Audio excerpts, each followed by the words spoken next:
Canada's economy is expected to see a slow start to 2024, but it should pick up momentum as we get closer to the end of the year. This is according to a new report from Deloitte titled Canadian Economic Outlook, Weathering a Freeze Before the Thaw. Now, the report predicts the Bank of Canada will begin rate cuts when that path to the 2% inflation target is clear, and that's expected as early as this spring.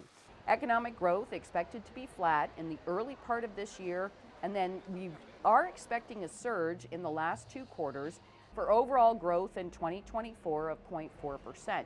Now, Deloitte also expects the jobless rate will stay close to 6% for most of the year. We do get a jobs update on Friday. The November unemployment rate in Canada came in at 5.8%.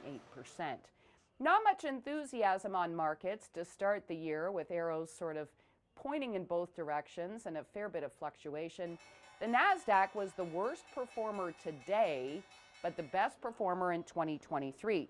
Now, shares in Apple await on Wall Street today after a downgrade by Barclays.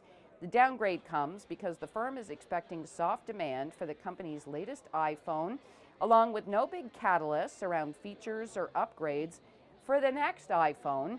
Now, it is the first time that Barclays has cut Apple to underweight since 2019. Shares in Tesla didn't do much after being booted from the top spot for electric vehicle production. Chinese-based EV maker BYD is now number 1, according to fourth quarter numbers. BYD sold more than 500,000 EVs versus the 484,000 or so sold by Tesla. Bitcoin as well today, getting close to a 2-year high, topping $45,000.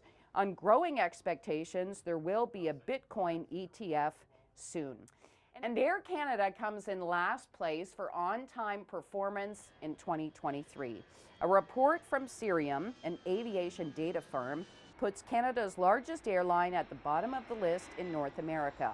So Air Canada landed 63% of its flights on time last year, placing it last among the continent's 10 biggest airlines. WestJet came in 7th in North America, and then Delta Airlines came in first at 85%. Now, all told, there were roughly 140,000 tardy planes last year, which marked the poorest on-time percentage of airlines listed in the report, spanning Africa, Asia, Australia, Europe, and the Middle East.